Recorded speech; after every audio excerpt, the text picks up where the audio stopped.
So, Channing, what made you want to make this movie? I think just the fact that it didn't come from a comic or some already movie that's been done before and it's like a remake. It just came from some original place, and we got a chance to really realize something that hasn't been done, I guess, before. Your character has such a unique way of slicing through the air, at top speed, but it's not flying in a traditional sense. Can you explain how Kane gets around? Yeah, in real life it was inline skates, it was rollerblading. And that was a bit concerning when I've never skated in my life. I did grow up in the 90s, and they did come through Florida, and I think I put them on like once, and I think I landed right on my back as soon as I put them on, and I didn't put them on ever again. But Kane theoretically gets around on boots that redirect the force of gravity. So he has the ability to control gravity and push it in directions that he would like. He can't fly, he can't go up, he can't just like fly around. They're not like booster boots or whatever, but he can sort of surf it in a way.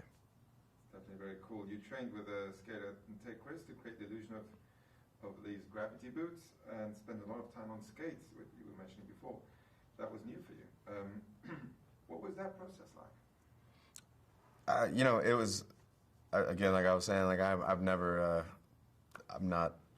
very adept with skates, especially inline skates, and I don't know who is nowadays, but it was just really the fact of not taking them off. You just live in them and go around, do little things in them, because fighting in skates is a completely different thing. You do some sort of move or whatever, and you overcommit, you land on your face. If you lean back too far, you land on your back. And with these skates on, you have to sort of stay in the center, and it was a very hard-earned learning process. Following up on that, compared to other films that you've done before, what can you say about the level of stunts and action that you accomplished here? That was probably one of the most attractive things to me about playing a part, because the Wachowskis didn't even know how they were going to do some of this,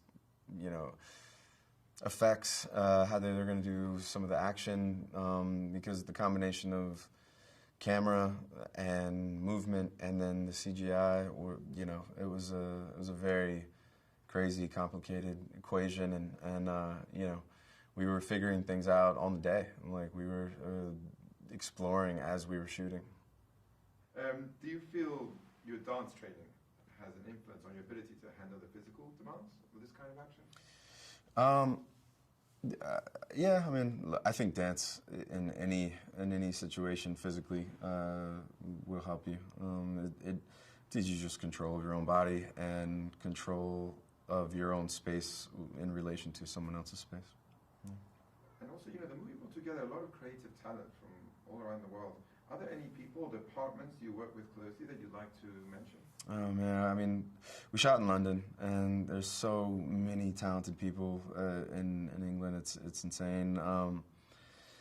I mean, my stunt guys personally, Antal, Bobby, Tig, they're all specialized people that probably in the best in the world at what they do, and most of the films that I've been on, I can do pretty much everything that my character does. Not this film, and Tig's a world champion rollerblader. I mean, he's from I think like 5 years old. He didn't take rollerblades off. I mean, he's a true anomaly in that category.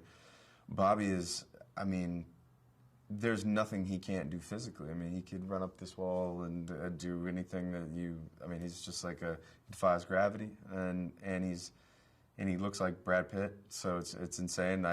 We would joke. I'd be like, well, you should just be playing this character. I shouldn't be playing him, and he sounds really cool when he talks. He's got the great English accent. Antal, you physically can't break him. Like they tried, and you can't break them. And I was just blessed to just, sort of sit back and watch these guys do what they do in the best of every category that they do it in. Amazing, these guys. Yeah. Kane has a complicated relationship. I love that a lot in the movie with his former commanding officer Stinger, played by Sean Penn. They're friends, but they also have a bad history there. Could you talk about that relationship and about working with Sean? Yeah, I mean, look, Sean Bean's he's a legend. Like he's been I mean, everyone knows it better than I know it. But just hearing his voice, you go, holy, like you're in a scene. Like it's this epic scene. It's just got an iconic voice. And he's a iconic actor, truly. And what can you say about the relationship with your character? Because I really like that in the movie. So Sean Bean was the commanding officer of Kane, my character in the film, and the history was that Kane bit a royal, and in a moment of rage, really broke the law, and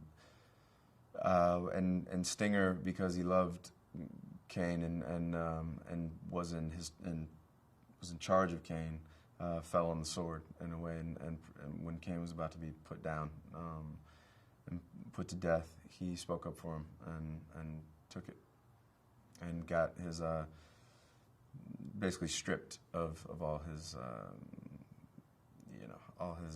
authority.